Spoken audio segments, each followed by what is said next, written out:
Hi there and welcome along to another workout for you to row along to. Look at this, it's like winning the lottery. It's a Sunday, the sun's out, the kids are away, and I'm outside rowing. I've even cracked out the vest. Anyway, so today's workout is going to be a 30-minute row. Now this one, I'm not going to pace for one set of people, I'm going to pace for everybody, okay? So this is how we're going to do it. If you are a beginner rower, what I want you to do is 9 minutes of rowing at around about 5 out of 10 intensity. And then I want you to then take 1 minute, either light rowing or stand up and stretch yourself off, okay? And you're going to do that 3 times, and that's going to make up your half hour. If you are a little bit more experienced and you have a 2K pace that you can base your rowing on, then I want you to row a straight 30-minute piece at 20 strokes a minute, and you're going to do this at 2K plus 18 pace, and that makes it a bottom tier foundation fitness building workout. If you want to make it a little bit tougher, then I still want you to row at 20 strokes a minute, but this time I want you to do this at 2K plus 15 seconds.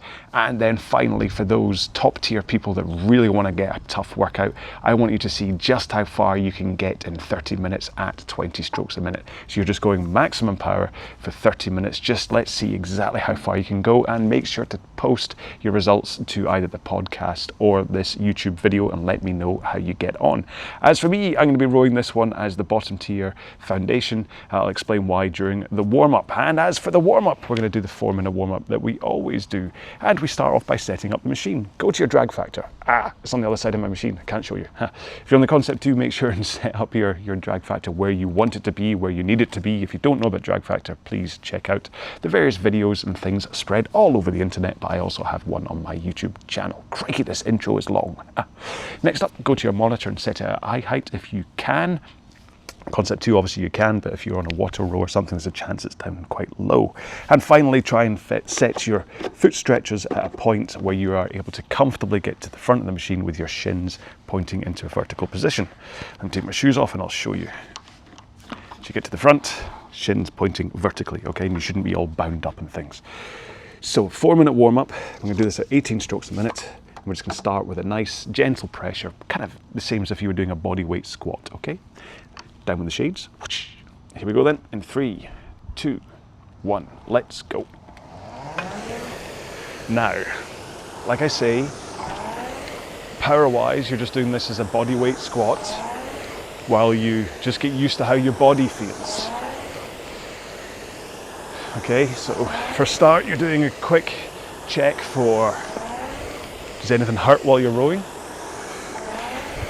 And once you're sure you're okay to row today, you can then start thinking about your sequencing, making sure to push with the legs, and then at the same time that you push with your legs, that's when you pick up the flywheel or water wheel with the handle. So that leg power should transfer directly into the machine through the handle. There's no point you pushing hard with the legs if that force doesn't connect, because otherwise all you're doing is that. No power goes through. Sorry, podcast people, you have no idea what I just did. Just imagine a giant butt scoot. Not a giant butt. The butt scoot is big. Right, start increasing the pressure a little bit. Don't want to go too hard, but kind of a 5 out of 10 intensity, or from a 2K pace point of view, we're about 2K plus 20 by now. It's just a warm up. It's not too intense. Now, if you're going to do the 30-minute full whack today, keep rowing. Don't do the single leg drills. If you're going to go for the max effort one, I want you to keep rowing to make sure to warm up. Otherwise, after this stroke, put one foot in the ground and carry on rowing. My grass is wet, so I'm hunting for where my shoe is. Wet from morning dew. So yeah, so keep rowing with one leg in, one leg on the ground. This just helps with compression, a little bit of sequencing. Again, just lets you get to know your body, what's going on while you're rowing. Swap feet, continue rowing. Still want you to make it feel as though you're properly rowing. I don't want you to do anything weird to your stroke, or anything weirder than having only one leg in.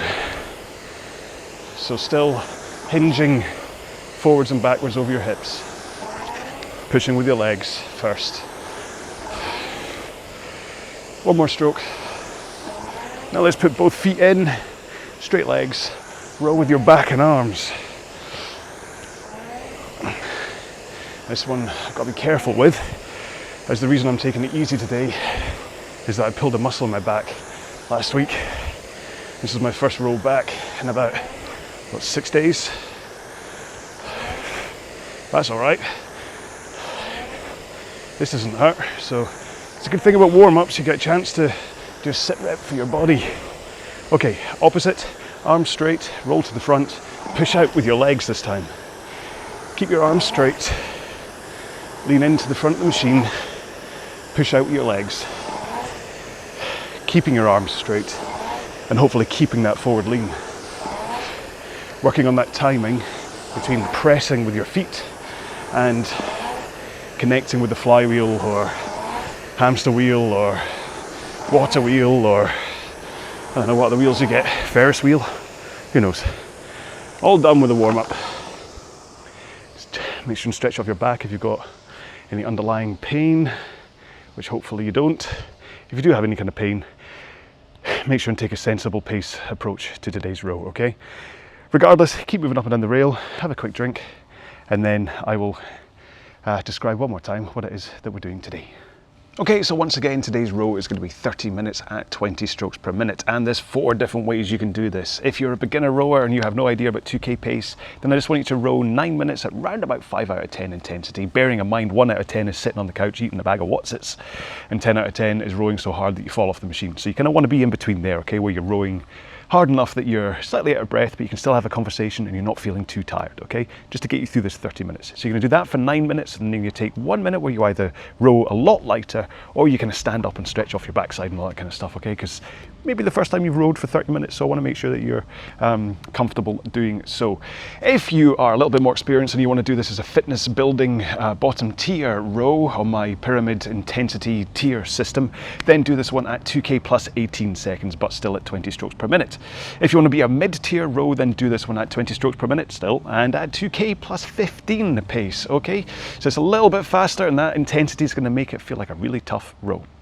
Or if you want to make it super tough to the point that afterwards you are going to be lying on the floor, grass, whatever, then go absolute max power for that half hour and just try and see how far you can get for your half hour row at 20 strokes a minute. And make sure to keep it at 20 strokes a minute, okay? You want to do exactly 600 strokes. Follow me, of course, for this, and that way you'll get your 600 strokes if you follow me for stroke rate. And then to see exactly how far you've gone, and then let me know how far you have gone. Now, like I said, I'm going to be doing this as a bottom tier row, the slower 2K plus 18 pace, but I will try and remember you lovely folks in all your different tiers and talk to you individually, and well, not individually, what am I going to do? Come over and actually sit in your garage? That's not going to happen. Right, talking way too much. This is probably why people switch off, eh? So, sunglasses on. Make sure you're nice and, see, the whole point of these kind of long intros in between is to make sure you get your ATP back in your muscles. It's actually, there's a point, the science to my waffle. Okay, you ready for this? 30 minutes at 20 strokes a minute. In 3, 2, 1, let's go. So for everybody, you are taking 1 stroke every 3 seconds. And then it's just what kind of power you are laying into the machine that makes a difference.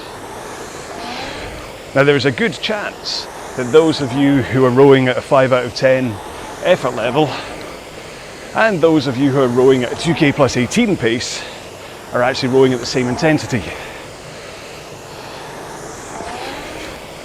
But I don't want to assume that everybody has a 2K training pace. Which, and I know it's a little bit late to say this, but what I'm on about is that you row a 2,000 meter time trial, divide the result by 4, and that gives you your average time to cover 500 meters.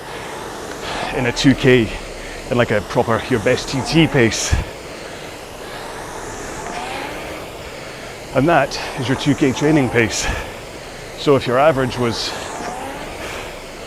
2:05 and I say 2K plus 20, then you row at 2:25. Just a really easy way to describe pacing and to kind of unify everyone in terms of the relative intensity. Because from an intensity point of view, 2K plus 18 should be the same for everyone. It's just that the actual pace you're rowing at is different.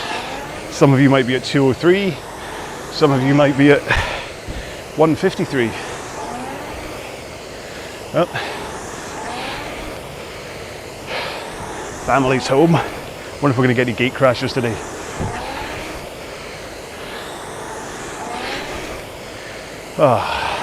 So, let's talk technique for a while. Just now that we're 2.5 minutes into this,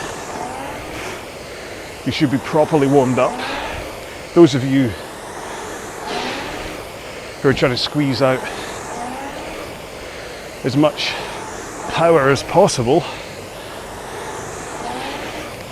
should be powering along, feeling the intensity, but shouldn't be too much too soon.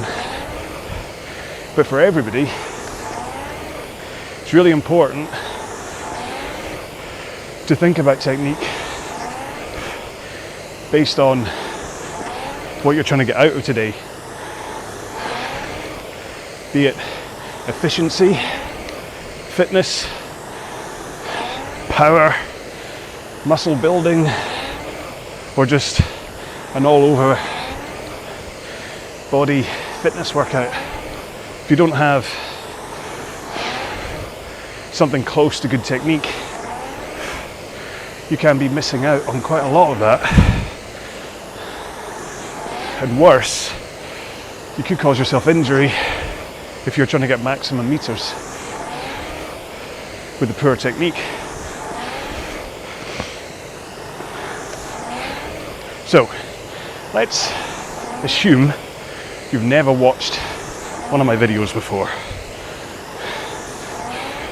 Where have you been? I've been doing this for, I don't know, when did I start? 2018 maybe? 17, 18? Where have you been? The rowing stroke. There are different stages to it, which I refer to when rowing. So the front of the machine, right before you're about to take a stroke, here, is known as the catch. Okay, because you're about to catch the flywheel or catch the water. And key there being you're about to. So you're setting yourself up technique-wise, position-wise, to be able to catch the flywheel or water and be able to put all your power into it. And all your power comes from the drive. Okay? Drive. Just the drive phase. When you're putting the power into the machine. Right at the end of the drive is the finish. Finish. And that's basically getting you into the right position at the back of the stroke. Then the release. That's when you release the handle and start to recover back to the front of the machine, which is then the next phase, the recovery. So the stroke can be divided into catch, drive, finish, recover. Oh no, wait. Catch, drive, finish, release, recover. Forgot one. Idiot.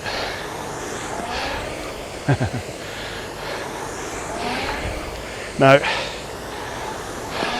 technically, in terms of putting the power in the machine, the most important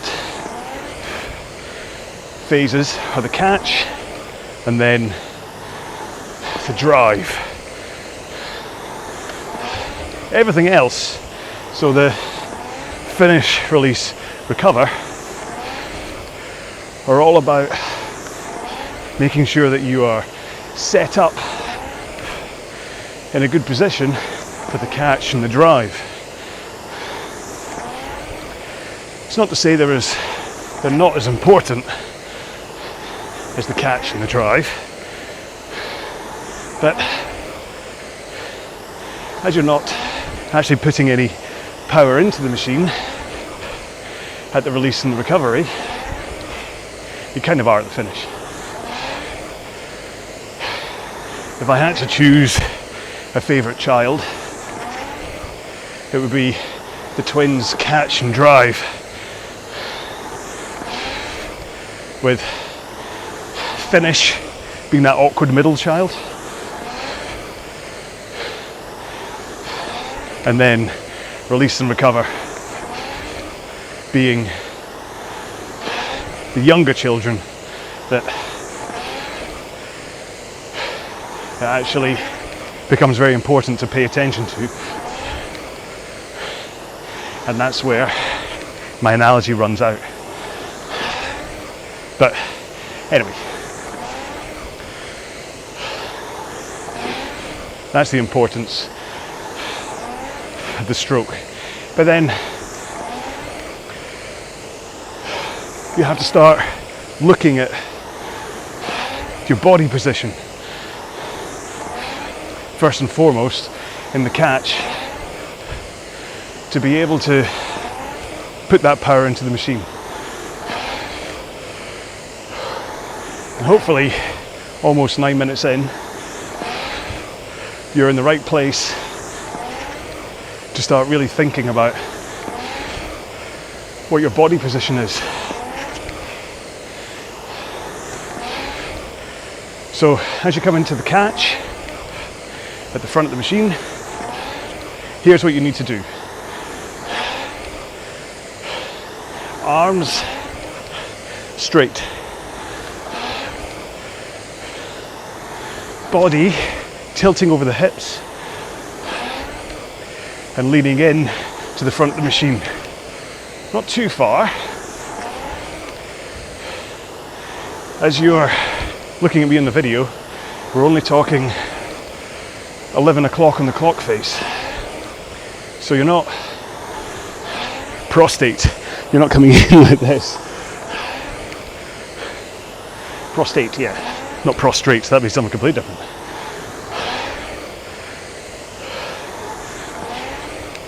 And then, remember I said in the warm-up about shins vertical. So you slide far enough forwards for your shins to be pointing straight up. Okay, so you come to the front, straight up. If you aren't getting to vertical, then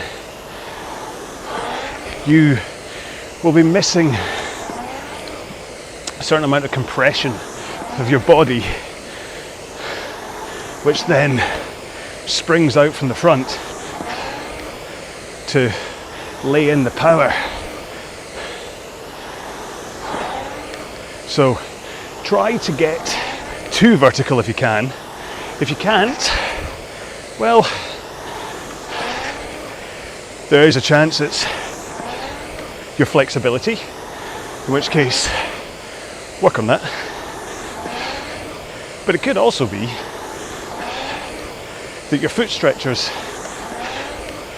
are set too high, And the angle of your ankles and shins, etc., is just really binding you up, and you can't quite get into that shin's vertical position at the front.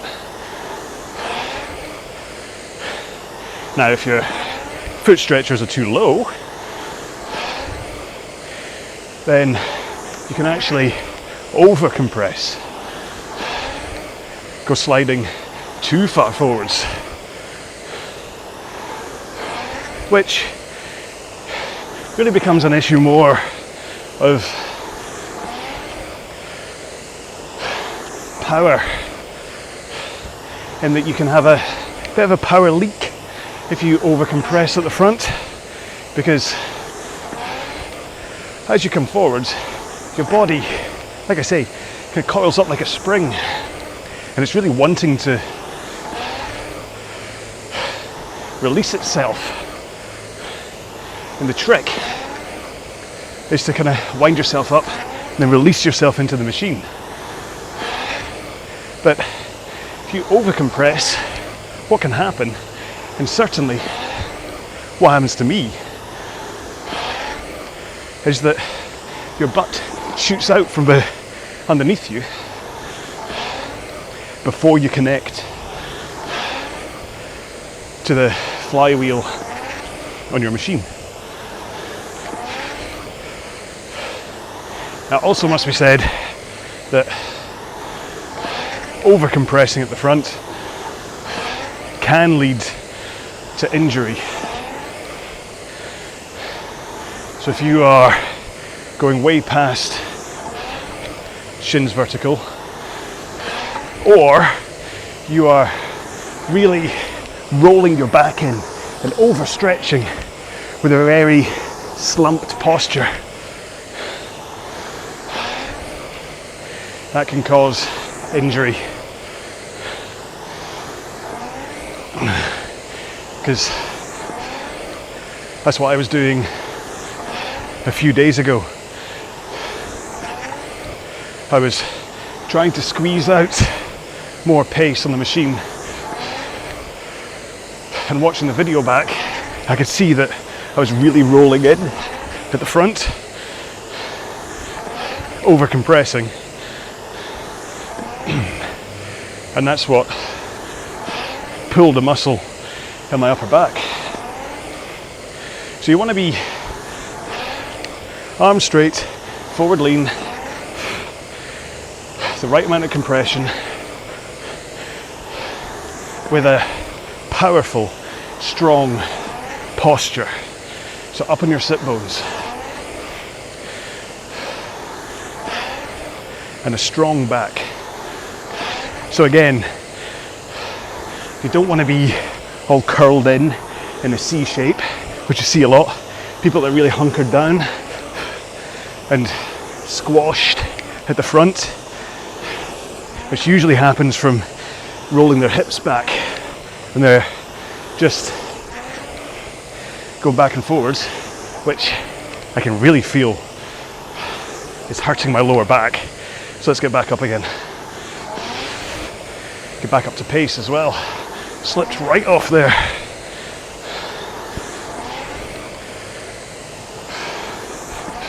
So you want to be up on the sit bones, hinged forwards.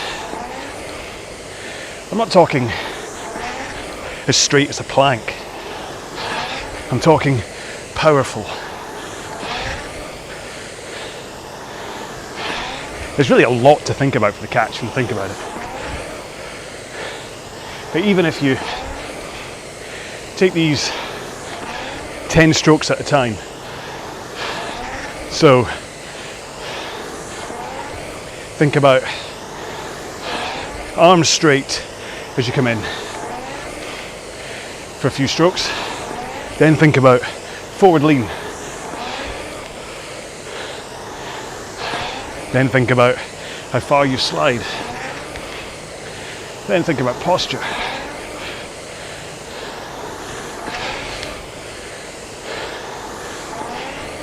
And to be honest, I think Right now, I'm up near, I don't know actually, say 15 million meters that I've rowed since I started doing this a bit more seriously in 2013. And I'm still constantly trying to address getting the right position in the catch. Hopefully, more often than not, I get it right. But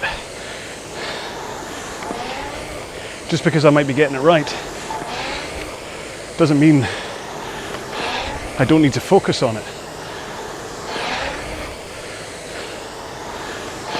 in order to not let any wee gremlins pop into my stroke. So then, in the catch position, nice relaxed arms, you get ready for the drive. An important thing here is that you hold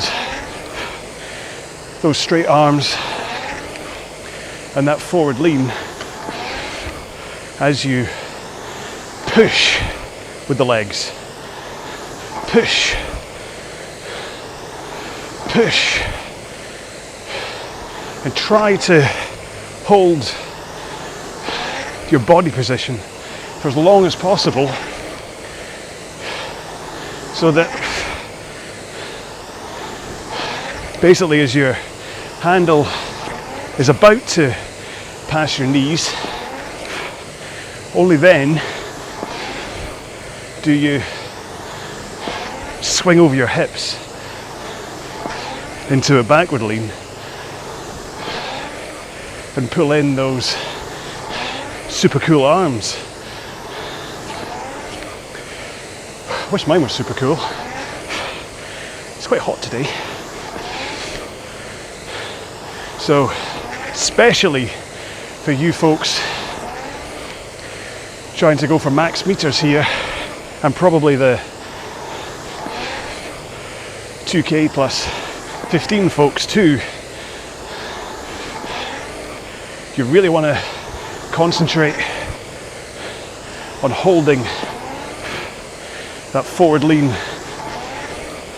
with straight arms.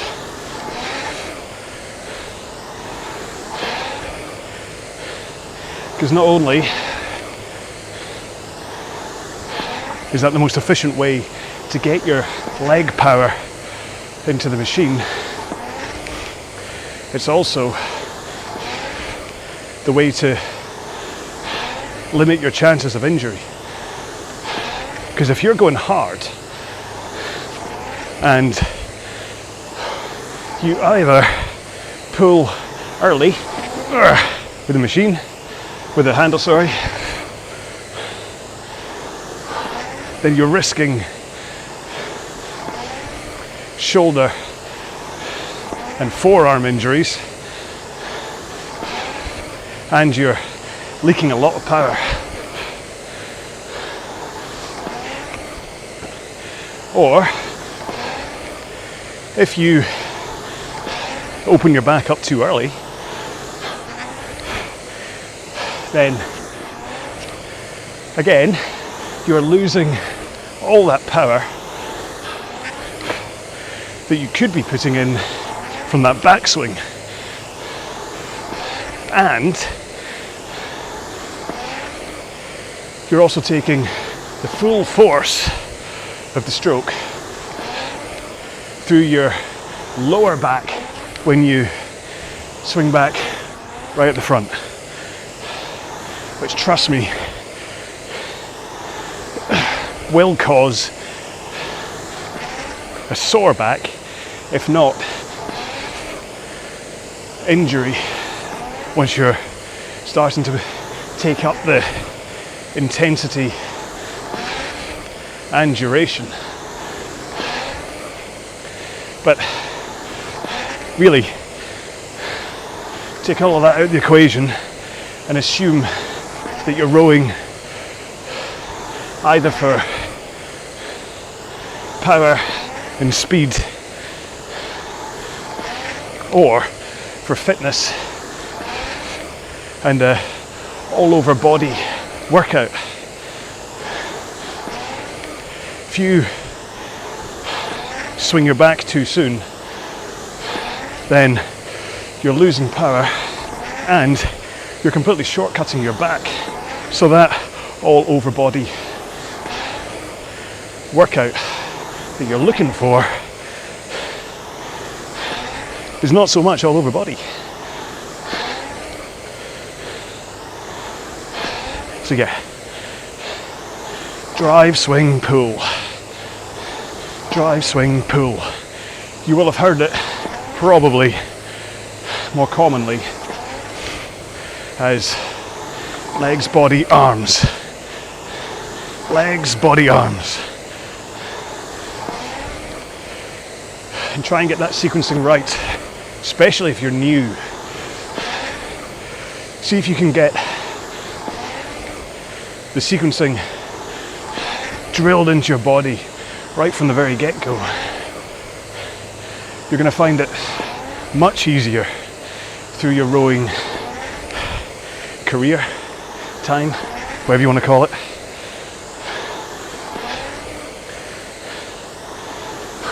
Whereas if you row tens, if not hundreds of thousands of meters with a poor technique, it's really hard to drill that back out of you again. So that brings us to the finish. Hang on. You're okay? Sorry. Julie is out wondering about where I set up the camera. Can she walk past? She'll never appear on camera. Bet you. Anyway, the finish. So you drive with the legs, swing with the body, and then that's when you pull in powerfully with your arms. And I mean powerfully. I've been telling you from the front of the machine not to use your arms.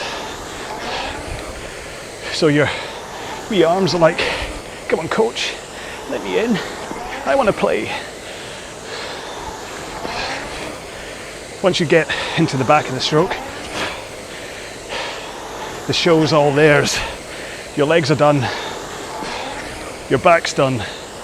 So it's time for your arms to step up and show the machine what they're made of. Powerful pull in, squeeze your shoulder blades together to wring another watt or two of power out. Finish with the handle right about sternum height. Opinions vary for the actual height, but I'd suggest not finishing with it up at your handle. Up at your handle? Up at your neck. Don't finish the handle at the handle. What are you on about? Heat stroke. Sunny day in Glasgow. Heat stroke is guaranteed. I can feel my bones straightening from the sudden injection of vitamin D. Anyway, hopefully that meander gave you a chance to think about where your handle finishes. But yeah, around about sternum height is best, which is where your bra strap is, if you wear a bra strap, or round about where your heart rate monitor will be sat. And that should get the power into your stroke. And then it becomes about the finish, the release, and the recovery. You're already pulling your arms into a finish, but the important thing is you maintain a powerful posture. Okay, so don't slump at the back. No Gollum-esque lurch-like collapsing of your body. Stay powerful, up in your sit bones, ready to tilt back over your hips again. It can actually help to think about always staying forwards with powerful posture, because as you finish, you naturally lean back. But if you're thinking just about posture, then the lean takes care of itself, and your posture should then be key. It's a good ab workout, if nothing else. If you finish with a good posture at the back, then your abs get a real good workout. If you collapse at the back, tuck under, your tailbone underneath you and roll your hips back, your abs are like, what about us?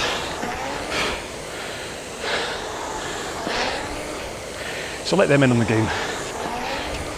And then the speed you pull the handle at into your body, release it at the same pace. Ta-da! And then once you've released it, that's when you tilt over your hips to get into position, so that once the handle is past your knees, all you have to do is bend your knees and you will effortlessly, like a little butterfly, roll to the front of the machine with your arms straight and body tilted forwards.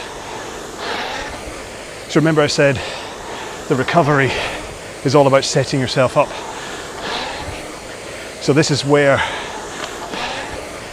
you set up your position for the catch, is here, right before you bend your knees. Because what you don't want to do is carry on bending as you're rolling forwards. Okay? Get into position, roll. And that helps with your posture, your position, and helps you concentrate on nice, relaxed arms, like a zombie. Don't want to be tense as you come forwards, okay? You're not rigid. Nice and relaxed. You never see a tense zombie. So, arms out, shoulders relaxed, nice and loose, ready so that when you drive, you can brace against the power. All right then, 3 strokes to go. Last one. Kind of a thorough technique chat today. A few deviations into Johnisms, but hopefully you're okay with that. That it wasn't just a history of me rowing or DJing or whatever. Hang on. I'm not ignoring you, don't worry, I'm trying to find my 2-minute cool down on ErgZone. Maybe I'll edit that bit out. There we go. 2-minute cool down coming up. Okay, so this is going to be very similar to the warm-up, just around about 18 strokes a minute and around about body weight squat pace, unless you have just done the 30 minutes of full power, in which case start this at kind of 2k plus 15 to 18 pace and then quite quickly slow down. Here we go then in 3, 2, 1, go. Because you always want to cool down. Don't just stop suddenly and let whatever acids and stuff camp out in your muscles, because that's what causes the muscle soreness. You can get into the habit of cooling down and having a stretching session afterwards. Again, you're going to reduce your chances of injury, which really, you shouldn't be getting injured on a rowing machine. You might, when you first start rowing, suffer just a little bit of discomfort from muscles that have been used or squashed for the first time. But once you do about, 7 or 8 sessions, you should find that your body has got used to it, and that you're then able to row without discomfort. And then it just comes down to what your goals are in terms of you trying to get fitter, faster, stronger. You wanting to row for longer periods of time? Do you have a plan to do a half marathon? And it just comes down to focus and being willing to spend time on the machine. And hopefully, see, what I'm hoping is that my wee videos keep you going in that regards. I do try to say different things, try to give you different locations, wear different t-shirts, different haircuts, tell you some dad jokes, all with the goal of trying to keep you entertained and motivated to continue rowing. There we go, that's my 2 minutes up. You can continue to cool down, of course. You don't have to stop just because I did, especially if you just did the 30 minutes max. Maybe spend a little bit longer just to make sure that you cool down. Anyway, so that's it. Nice video in the sun. Let's hope this is the start of summer. I hope that you are all staying safe. Please make sure and leave a comment on the podcast or the YouTube or Facebook, or send me a smoke signal, or I don't know, answers on a postcard. But yeah, let me know how you got on. I do hope you enjoyed it. I will see you in the next video. Let's all get stronger and fitter, faster, stronger, healthier, less back pain together. Be well, stay safe, bye-bye.